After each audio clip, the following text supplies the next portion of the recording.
అపోస్తులైన పౌలు గారు తీతుకు రాసినటువంటి పత్రిక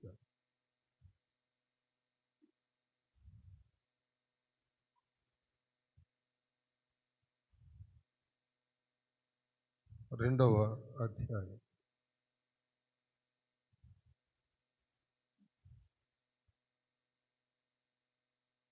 14వ వచనం, తర్వాత 3వ అధ్యాయము 5వ వచనం నుంచి చివరి వరకు చదువుకుందాం.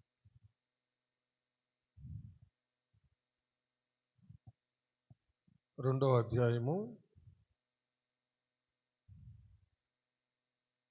14వ వచనము, తర్వాత 3వ అధ్యాయము 5వ వచనం నుంచి చివరి వరకు చదువుకుందాం. ఆయన సమస్తమైన దుర్నీతి నుండి మనలను విమోచించి సత్క్రియలయందు ఆసక్తి గల ప్రజలను తన కోసరము పవిత్రపరచుకొని తన సొత్తుగా చేసుకొనుటకు తన్ను తానే మన కొరకు అర్పించుకొనెను. 3:5 నుంచి మనము నీతిని అనుసరించి చేసిన క్రియల మూలముగా కాక తన కనికరము చొప్పుననే పునర్జన్మ సంబంధమైన స్నానము ద్వారాను పరిశుద్ధాత్మ మనకు నూతన స్వభావము కలుగజేయుట ద్వారాను మనలను రక్షించెను. మనం ఆయన కృప వలన నీతిమంతులమని తీర్చబడి నిత్య జీవమును గూర్చిన నిరీక్షణను బట్టి దానికి వారసుల మగుటకై ఆ పరిశుద్ధాత్మను మన రక్షకుడైన యేసుక్రీస్తు ద్వారా ఆయన మన మీద సమృద్ధిగా కుమ్మరించెను. ఈ మాట నమ్మదగినది గనుక దేవుని యందు విశ్వాసం ఉంచిన వారు సత్క్రియలను శ్రద్ధగా చేయుట యందు మనసుంచునట్లు నీవి సంగతులను గూర్చి దృఢముగా చెప్పుచుండవలనని కోరుచున్నాను. ఇవి మంచివియు మనుషులకు ప్రయోజనకరమైనవియునై ఉన్నవి, కానీ అవివేక తర్కములను వంశావళులను కలహములను ధర్మశాస్త్రమును గూర్చిన వివాదములను నిష్ప్రయోజనమును వ్యర్థమునై ఉన్నవి గనుక వాటికి దూరముగా ఉండుము. మతభేదములు కలిగించు మనుషునికి 1-2 మారులు బుద్ధి చెప్పిన తరువాత వానిని విసర్జించుము. అట్టివాడు మార్గము తప్పి తనకు తానే శిక్ష విధించుకొనిన వాడై పాపము చేయుచున్నాడని నీవెరుగుదువు. నికోపులిలో శీతాకాలము గడపవలనని నేను నిర్ణయించుకున్నాను గనుక నేను అర్తెమానైనను తుకికునైనను నీ యొద్దకు పంపినప్పుడు అక్కడికి నా యొద్దకు వచ్చుటకై ప్రయత్నము చేయుము. ధర్మశాస్త్ర వేది అయిన జేనాను అపోల్లోనును శీఘ్రముగా సాగనంపుము. వారికేమియో తక్కువ లేకుండా చూడుము. మనవారును నిష్ఫలులు కాకుండా నిమిత్తము అవసరమును బట్టి సమయోచితముగా సత్క్రియలను శ్రద్ధగా చేయుటకు నేర్చుకొనవలెను. నా యొద్ద ఉన్న వారందరూ నీకు వందనములు చెప్పుచున్నారు. విశ్వాసమును బట్టి మిమ్మును ప్రేమించు వారికి మా వందనములు చెప్పుము. కృప మీ అందరికీ తోడయుండునుగాక. దేవుడు తన పరిశుద్ధ వాక్యమును మన ఆత్మీయ మేళ నిమిత్తమై మన వెనుకలో దీవించునుగాక. ఆమేన్. దయచేసి అందరూ కూర్చోండి.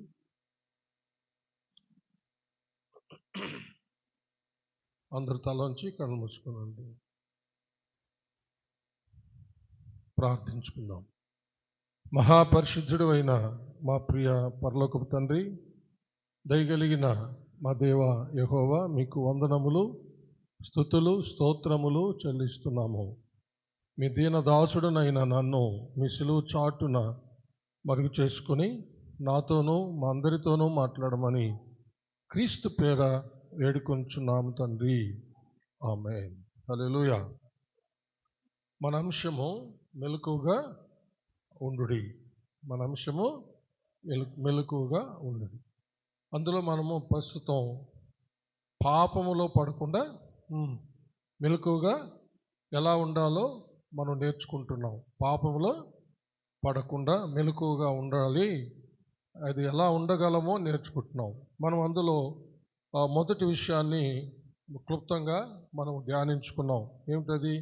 ప్రతి ఒక్కరూ వారి వారి బాధ్యతలను ధర్మములను నెరవేర్చినట్లయితే వారు పాపంలో పడకుండా జాగ్రత్త పడగలుగుతారని నేర్చుకున్నాం. గుర్తుపెట్టుకోండి. హల్లెలూయా. ప్రతి ఒక్కరూ వారి వారి బాధ్యతలు, ధర్మములు నెరవేర్చినప్పుడు పాపములో పడకుండా మనము జాగ్రత్త పడగలం. దేవుడు అట్టి వారికి భద్రత దయచే. రెండవది, సత్క్రియలు మనము చేయాలి. సత్క్రియలు చేయకపోతే మనం తెలుసుకున్నాం ఇప్పటికే. వెంటనే చెప్పాలి. పాపము పొంచి ఉంటుంది. పాపమునకు వాంఛ కలుగుతుందంట. ఎవరైతే సత్క్రియలు చేయలేదో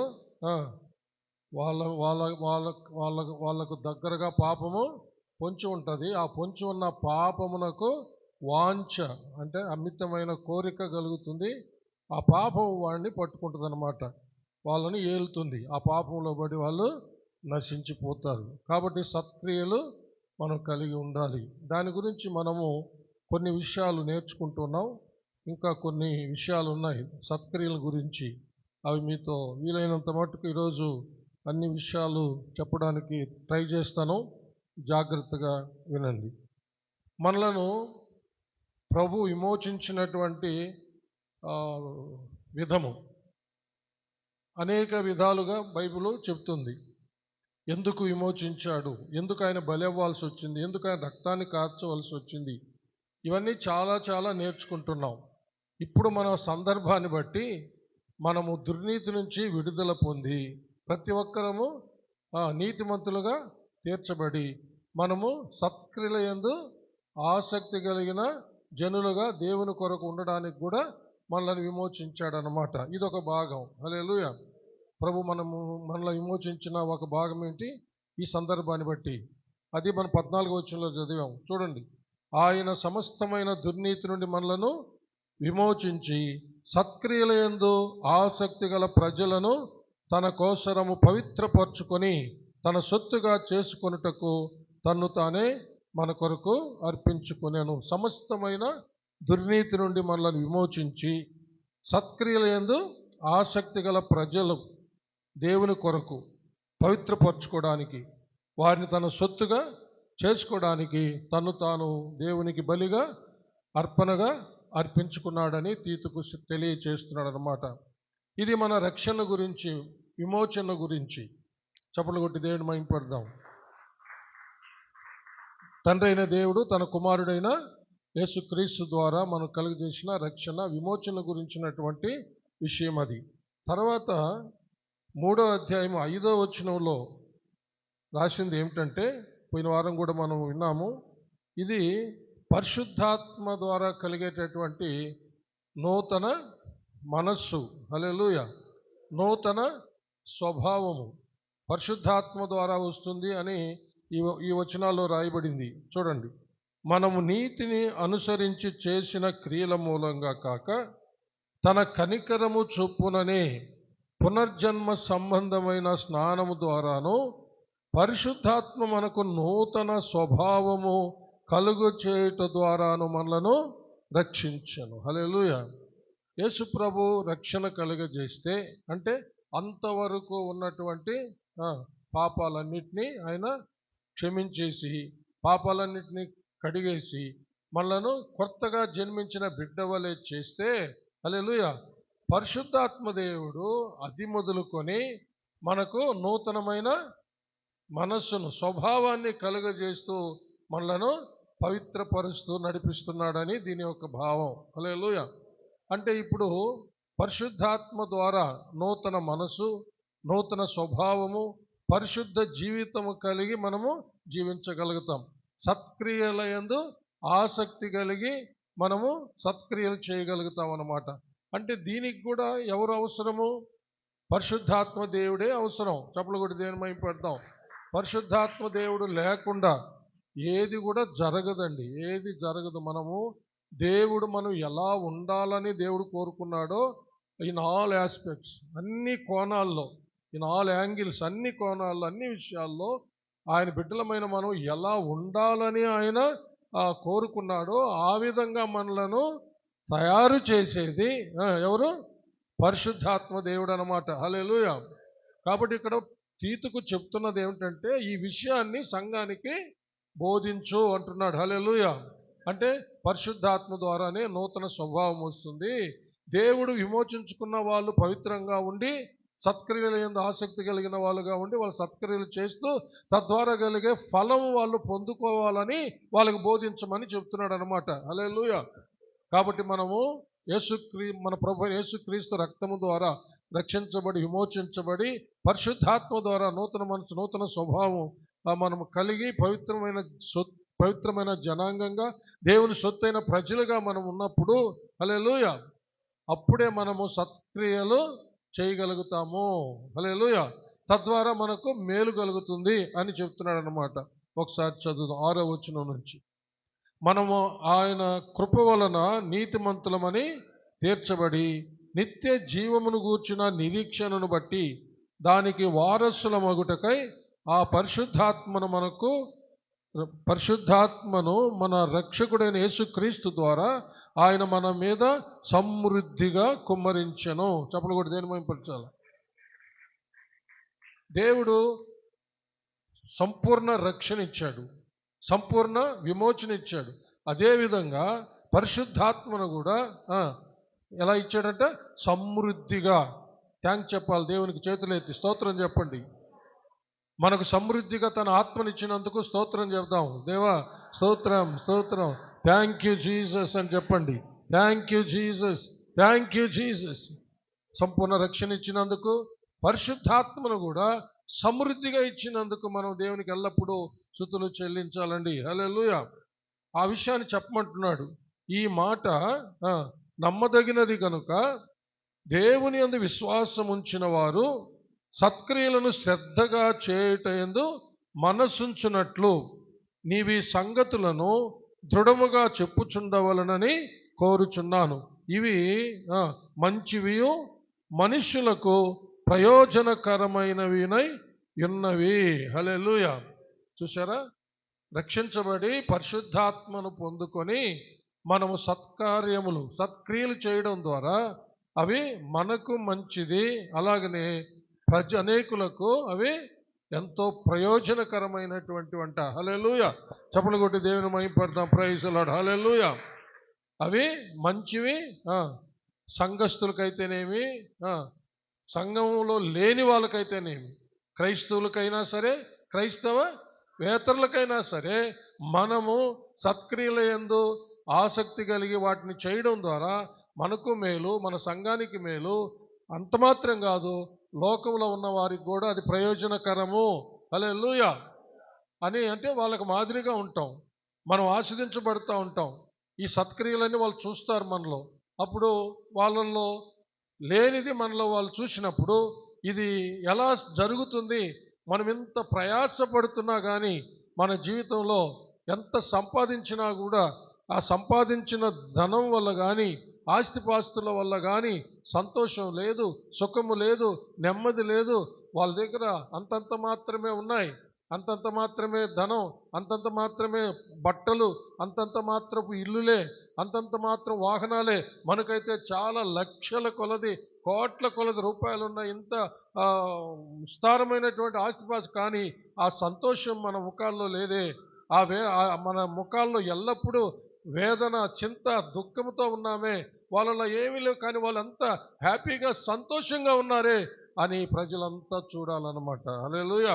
అది ఎవరి వల్ల సాధ్యమంటే మనం పొందుకున్న రక్షణ తరువాత మనలో దేవుడు సమృద్ధిగా కుమ్మరించిన పరిశుద్ధాత్మ ద్వారానే అది సాధ్యం. హల్లెలూయా. కాబట్టి పరిశుద్ధాత్మను ప్రతి ఒక్కరు పొందాలి, ప్రతి ఒక్కరు రక్షించబడాలి, ప్రతి ఒక్కరు పరిశుద్ధాత్మను పొందాలి. సత్క్రియల యందు ఆసక్తి కలిగిన వాళ్ళుగా వాటిని చేయాలి. అవి మనకు మంచిది, అలాగే సంఘానికి మంచిది, ప్రయోజనం, ఇతరులకు కూడా ప్రయోజనం. మనం ఎక్కడ అడుగు పెడితే అక్కడున్న వాళ్ళకి అది ప్రయోజనం. ప్రియులరా, హల్లెలూయా. దేవునికి మహిమ కలుగునుగాక. అలాగే మనం చేసేటప్పుడు పాపము మనలను సమీపించడానికి వీలు కానే కాదు. గుర్తుపెట్టుకోండి, పాపం అసలు మనల్ని అంటదు. మరి ఎప్పుడైతే ప్రభు యొక్క ఆత్మను పొంది ప్రభు చిత్తానుసారంగా మనం సాగిపోతూ ఉంటామో, సైతాను మనం చూసి వాడు వెనక్కి పారిపోవాల్సిందే కానీ మనలను ఫాలో అవ్వడవాడు. వాడు మనల్ని వెంబడించలేడు. మనల్ని ఎవరు వెంబడిస్తారంటే దేవుని కృపాక్షేమములే చెప్పండి, మన వెంట వస్తాయి తప్ప ప్రియులరా. ఆయన చిత్తాన్ని నెరవేర్చిన దావీదు వెంట ఆయన కృప క్షేమములు ఎలా వచ్చాయో, హల్లెలూయా, అలాగే నీ వెంట నా వెంట మనం రక్షించబడి పరిశుద్ధాత్మ చేత నింపబడి సత్క్రియలందు ఆసక్తి కలిగి దేవుని మహింపరుస్తూ సత్క్రియలు సత్కార్యాలు చేస్తూ ఉన్నట్లయితే మన వెంబడి కృప క్షేమాలు వస్తాయి. మన ప్రభు మనతో ఉంటాడు కాబట్టి వాడికి అసలు చోటే ఉండదు, పాపానికి చోటే ఉండదు. అందుకని దీన్ని ఎల్లప్పుడూ మనము జాగ్రత్తగా మనం కలిగి ఉండాలని నేను జ్ఞాపకం చేస్తూ ఉంటున్నాను. అయితే ఇలాంటి మనము వేటికి దూరంగా ఉండాలో ఆయన రాస్తున్నాడు. అవివేక తర్కములను, వంశావళులను, కలహములను, ధర్మశాస్త్రమును గూర్చిన వివాదములను, నిష్ప్రయోజనమును, వ్యర్థమునై ఉన్నవి గనుక వాటికి దూరముగా ఉండము. తర్కములు, అవివేక తర్కములు, వివేకము లేనివి వాదాలు పెట్టుకోకూడదు. ధర్మశాస్త్రాన్ని దేవుడు సిలువలో మేకులతో కొట్టి అడ్డు తీసేశాడు. దాని గురించిన తర్కాలు, దాని గురించిన వాదోపవాదాలు అవసరం లేదు. హల్లెలూయా. వాటిలో పడొద్దు, వాటికి దూరంగా ఉండుము అంటున్నాడు. హల్లెలూయా. ఎందుకంటే వాటి వలన ఏ ప్రయోజనము లేదు. తర్కాల వల్ల, వివాదాల వల్ల, వంశావళులు, వాళ్ళ వంశము మా వంశము, ఈ వంశము ఆ వంశము, వీటిని పెట్టుకొని కొట్టుకోవడం, ఆ గ్రూపు ఈ గ్రూపు, ఆ మతము ఈ మతం అని చెప్పి ఈ మత భేదాలు పెట్టే వాళ్ళకు కూడా దూరంగా ఉండమంటున్నాడు. చూడండి తర్వాత ఏం చెప్తున్నాడంటే 10వ వచనంలో, మత భేదములు కలిగించు మనుషునికి 1-2 మార్లు బుద్ధి చెప్పిన తరువాత వానిని విసర్జించము. మత భేదాలు పెట్టేటటువంటి వాళ్ళు ఎవరైనా ఉంటే మన మధ్య, ఎక్కడ మన మధ్య అంటే యోధా మతం అని, అంటే ఆ రోజుల్లో యోధా మతము ధర్మశాస్త్రం అని యూదులు కొందరు వాదించేవాళ్ళు అన్నమాట. అలాంటి వాళ్లకు యేసుప్రభుని గురించి చెప్పిన తర్వాత వాళ్ళు యేసుప్రభు నమ్మిన తర్వాత మరలా గనక ధర్మశాస్త్రాన్ని ఎత్తుకొని యోధా మతాన్ని ఎత్తుకొని వచ్చి భేదాలు కలుగజేస్తే 1-2 సార్లు బుద్ధి చెప్పి వాళ్ళు కనుక వినకపోతే వాళ్ళని విసర్జించేసేయమంటున్నాడు. విసర్జించేస్తే ఏం జరుగుతుందంటే అట్టివాడు మార్గము తప్పి తనకు తానే శిక్ష విధించుకొనిన వాడై పాపము చేయుచున్నాడని నీవు వెరుదు. అలాంటి వాళ్ళని పాపం తరుముకుంటుంది. అలాంటి వాళ్ళని పాపము వెంబడించి వాళ్ళని పాపం పట్టుకుంటుంది. పాపం వల్ల వచ్చే జీతమైన మరణము, అది బైబిల్ ప్రకారము 2వ మరణము, అగ్ని గంధకాలతో మండే గుండమే వాడి గతి అన్నమాట. అందుకని వాటికి మనం చాలా దూరంగా ఉండాలి. అయితే సంఘస్థులు ఎవరైనా ఇలాంటి మతభేదాలు కనుక తీసుకొని వస్తే వాళ్ళకు మాత్రం 1-2 సార్లు, అంటే బయట వాళ్ళకి బుద్ధి చెప్పడానికి కాదు, జాగ్రత్త గుర్తుపెట్టుకోండి. ఇది కూడా పొరపాటుగా అర్థం చేసుకుంటారేమో. మత భేదాలు పెట్టే బయట వాళ్ళకి కాదు బుద్ధి చెప్పమనేది. సంఘములో ఉన్నటువంటి విశ్వాసులు ఎవరైనా మత భేదాలు కనుక కలిగజేస్తే, వంశావళులను తెచ్చి సంఘంలో పెడితే, ఆ కులము ఈ కులము అని సంఘస్థులు ఎవరైనా దాన్ని కనుక పెడితే, అనవసరమైనటువంటి అవివేక తర్కములకు కూర్చుంటే వాళ్లకు 2 సార్లు బుద్ధి చెప్పి తర్వాత వాళ్ళని వదిలేయమంటున్నాడు. దేవుడు చూసుకుంటాడు. అయితే వాళ్ళని పాపం తరుముతుందన్నమాట. వాళ్ళని పాపము తరిమి వాళ్ళని పట్టుకుంటుంది. కానీ వీటిలో నుంచి మనం బయటకు వచ్చి సత్క్రియల యందు ఆసక్తి కలిగిన జనులుగా మనం కనుక ఉన్నట్లయితే మనతో మన ప్రభు వెన్నంటుంటాడు. కాబట్టి పాపం వచ్చి చేరేదానికి వీలు ఉండదన్నమాట. దేవుడటి కృప మనకందరికీ దయచేయునుగాక. ఆమేన్. మనమందరం లేచి నిలబడి ప్రార్థన చేసుకొని సెలవు తీసుకుందాం. మిగతా సంగతులు తర్వాత వారంలో నేను మీకు జ్ఞాపకం చేస్తాను. హల్లెలూయా, హల్లెలూయా. ఒకసారి అందరూ తలంచి, ఎలా ఉన్నావు నువ్వు, ఏ విషయాల్లో ఉన్నావు, సత్క్రియలు ఆసక్తితో చేస్తున్నావా లేదా ఒకసారి జ్ఞాపకం చేసుకో. ఒకసారి పరిశీలన చేసుకోండి. తల ఉంచండి, కళ్ళు మూసుకోండి. ఏదో వస్తున్నాం పోతున్నాం, కానీ ఏవి మనం కలిగి ఉండాలి, ఏవి మనము కలిగి ఉండకూడదో స్పష్టంగా తీతుకు చెప్పాడు. వాటిని బోధించమని. ఈరోజు పౌలు గారు ఆనాడు తీతుకు చెప్తే, ఈరోజు ఆయన దీన సేవకుడైన నాకును పరిశుద్ధాత్మ దేవుడు చెప్తూ ఉన్నాడు. దాన్ని మీకు నేను చెప్పాను. ఒక్కసారి ఎలా ఉంది నీ క్రైస్తవ జీవితం? అనవసరమైన అవివేక తర్కాలకు ఏమైనా పోతున్నావా? వాదోపవాదాలు చేసుకుంటూ ఉన్నారా? అనవసరమైన విషయాలకు మతాలు తెచ్చి మత కలహాలు పెడుతున్నారా, మత భేదాలు కలుగజేస్తున్నారా? ఈ ప్రపంచంలో ఇప్పుడు ఉన్నదంతా ఇదే. భయంకరంగా దుర్మార్గుడైన సైతాను మరల మత భేదాలు పెడుతూ ఉన్నాడు, మత కలహాలు తీసుకొచ్చి లోకంలో పెడుతున్నాడు. బైబిల్లో మూడవ ప్రపంచ యుద్ధం వస్తుందని బైబిల్ చెప్తుంది. మరల మూడవ ప్రపంచ యుద్ధానికి దారి తీస్తాయి. ఇవన్నీ ప్రవచనాలు తెలియజేస్తున్న బైబిల్లో. కాబట్టి ప్రియులారా, మనం చాలా జాగ్రత్తగా ఉండాలి. అలాంటి వాళ్ళతో మనం చేరకూడదు. అనవసరంగా అవివేక తర్కాలు చేసే వాళ్ళతో, వాదోపవాదాలు చేసుకునే వాళ్ళతో, భయంకరమైనటువంటి మతభేదాలు కలుగజేసే వాళ్ళతో జాగ్రత్తగా ఉండాలి. వాళ్ళ జోలికి మనం వెళ్ళకూడదు. సంఘస్థులైతే ఒకవేళ వాళ్ళకు మాత్రమే 1-2 సార్లు బుద్ధి చెప్పి వాళ్ళు వినగలిగితే వాళ్ళు ధన్యులు. వినకుండా పోతే వాళ్ళని వదిలిపెట్టమంటున్నాడు పౌలు గారు. అంతే, వింటే ధన్యుడవుతాడు. సంఘస్థుడు వింటే వాడు ధన్యుడవుతాడు. ఎందుకంటే వినిన వాడికే సొలొమోను రాజు కూడా చెప్తే వాళ్ళు ఇంకా ఎక్కువ జ్ఞానం తెలుసుకుంటారు అని చెప్పాడు. జ్ఞానం కలిగిన వాళ్ళకే చెప్తేనంట వాళ్ళు ఇంకా జ్ఞానాన్ని ఎక్కువ చేసుకుంటారంట. అయితే మూర్ఖులకు చెప్తే దాన్ని వాళ్ళు తీసుకోరట. అందుకని ఏమన్నాడంటే, పందుల ముందు ముత్యాలు చల్లవద్దు అన్నాడు, కుక్కల ముందు అమూల్యమైన ఆహారము పెట్టద్దు అన్నాడు అన్నమాట. కుక్కలు చీల్చేస్తాయంట, పందులు బురదలో తొక్కేస్తాయంట. అందుకని దేవుడు ఎవరైతే వింటారో వాళ్ళకే బుద్ధి చెప్పాలి, ఎవరైతే వింటారో వాళ్ళకే జ్ఞానాన్ని బోధించాలి. ఎవరైనా వినలేదంటే అనవసరంగా వాళ్ళతో కూర్చొని మనము వాదోపవాదాలు చేయకూడదు, తర్క వితర్కాలు చేయకూడదు. అది భయంకరమైనటువంటి శోధన. అది మన జీవితాల్లో ఎప్పుడు రాకుండా చూసుకోవాలి. పరిశుద్ధ బైబిల్ గ్రంథాన్ని పరిశీలించి చదువుకోవాలి, అందులో ఉన్న సత్యాన్ని గ్రహించాలి. పరిశుద్ధ బైబిల్ గ్రంథంలో ఉన్నటువంటి సత్యాలు ఒకరొకరు బోధించుకుంటూ మన జీవితాలని సరిదిద్దుకోవాలి తప్ప అనవసరమైనటువంటి వాదోపవాదాలకు పోకూడదు. ఎవరు వెళ్తారంటే సరిగా బైబిల్ చదవక, ధ్యానించక, పరిశుద్ధాత్మ అభిషేకాన్ని పొందక, పరిశుద్ధాత్మ దేవుడు నూతన స్వభావాన్ని అనుగ్రహిస్తుంటే, నూతన మనస్సునిస్తూ ఉంటే, ప్రభువుని ఎరిగేటట్టు చేస్తూ ఉంటే పరిశుద్ధాత్మకు చోటు ఇవ్వని వాళ్ళు ఆ విధంగా ప్రవర్తిస్తూ ఈ లోకంలో ఉంటున్నారు. వాళ్ళు చాలామంది ఉన్నారు, క్రైస్తవులే చాలామంది ఉన్నారు. అలాంటి వారితో చాలా జాగ్రత్తగా ఉండాలి. వాదోపవాదాలు పెట్టుకోవద్దు. అపోస్తలుడైన ఆర్ఆర్కే మూర్తి గారు అయితే, కీర్తిశేషులు ఆర్ఆర్కే మూర్తి గారు అయితే వారిని అసలు ఆ ఇంట్లో అడుగు పెట్టనివ్వకుండా జాగ్రత్త పడండి అని చెప్పాడు ఆయన. వాళ్ళు చొచ్చుకొని వస్తారంట వాదోపవాదాలు చేయడానికి. మాతో కాస్త మాట్లాడండి, మేము చెప్పేది కరెక్టు, మీ పాస్టర్లకు ఏం తెలియదు అంటూ వస్తారంట. అలాంటి వాళ్ళు క్రైస్తవులని పేరు పెట్టుకొని, యెహోవా సాక్షులని పేరు పెట్టుకొని, అలాగనే ఇంకా సెవెంత్ డే అడ్వెంటిస్ట్ సంఘస్థులు శనివారమే ఆరాధించేది కరెక్టు, ఆదివారం ఆరాధించేది కరెక్ట్ కాదు, ఇలాగ మాట్లాడే వాళ్ళని అసలు ఇండల్లోకి కూడా చారనివద్దని ఆ కీర్తిశేషులు ఆర్ఆర్కే మూర్తి గారు చాలా స్పష్టంగా చాలా కాలం కిందట ఆయన చెప్పాడు. కాబట్టి అనవసరంగా మన విశ్వాసాన్ని పాడు చేసుకోకూడదు.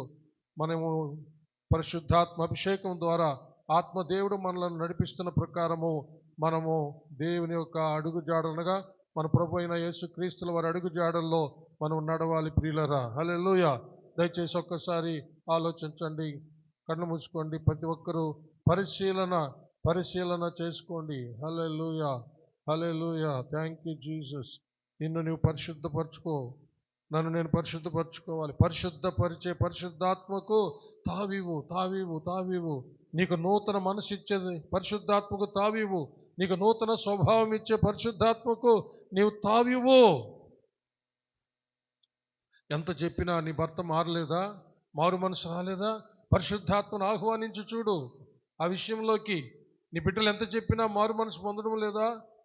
పరిశుద్ధాత్మను ఆహ్వానించి చూడు. ప్రభువా, నా భర్తకు మారు మనసు రావడం లేదు, ఎంత చెప్పినా లోబట్టడం లేదు, నా బిడ్డలు ఎంత చెప్పినా మారడం లేదు. నువ్వు చెప్తే మారరు, నేను చెప్తే మారరు పిల్లరా. పరిశుద్ధాత్మ దేవునికి చోటివ్వు. పరిశుద్ధాత్మ దేవుని ఆహ్వానించి చూడు. ప్రభువా, ఈ సమస్యలోకి రండి, ప్రభువా ఈ యొక్క సమస్యలోకి రండి నాయన. ఇదిగో నా ప్రభు, నా భర్త, నా బిడ్డలు ప్రభువా భయంకరంగా లోకంలో ఉన్నారు ప్రభువా. మేమెంత చెప్పినా మమ్మల్ని తిరిగి కొడుతున్నారు, తిడుతున్నారు ప్రభువా. నాయన మందిరానికి రావడం లేదు ప్రభువా. నాయన ఈ సమస్యలోకి రండి, వాళ్ళని మార్చండి అని చెప్పి అది పరిశుద్ధాత్మ ద్వారానే కలుగుతుంది పిల్లరా. నూతన మనసైనా, నూతన స్వభావమైనా, పరిశుద్ధ జీవితమైనా, మన ప్రభు అయిన క్రీస్తు యేసు యొక్క పోలిక స్వరూపమైన పరిశుద్ధాత్మ ద్వారానే వస్తుంది. కనుక ప్రతి ఒక్కరూ, రక్షించబడిన ప్రతి ఒక్కరూ పరిశుద్ధాత్మ అభిషేకం పొందాలి. తండ్రి, కుమార పరిశుద్ధాత్మ నామములో కానీ, యేసు నామములో కానీ బాప్తిసం పొందిన ప్రతి ఒక్కరూ పరిశుద్ధాత్మను పొందితేనే తప్ప సత్క్రియలు చేయలేరు. లేకపోతే దుర్నీతి క్రియలే చేసుకుంటూ మునిగిపోతారు, వాటిలో పడి నశించిపోతారు. ఒక్కసారి ప్రభా ఈ సమస్యలోకి రానాయనా అని అడుగుతావా? పరిశుద్ధాత్మను అడుగుతావా? పరిశుద్ధాత్మను ఆహ్వానించు. ఒకవేళ అసలు ఇంకా నీలోకే పరిశుద్ధాత్మ దేవుడు నువ్వు ఆహ్వానించకుండా ఉంటే ఇప్పుడైనా సరే పరిశుద్ధాత్మ నీలోనికి ఆహ్వానించు. పరిశుద్ధాత్మ దేవ నాలోకి రానాయనా, నాలోకి రానాయనా, నా ఇంట్లోకి రానాయనా, నా సమస్యలోకి రానాయనా. చేతులెత్తి పైకి అడగండి. చేతులెత్తి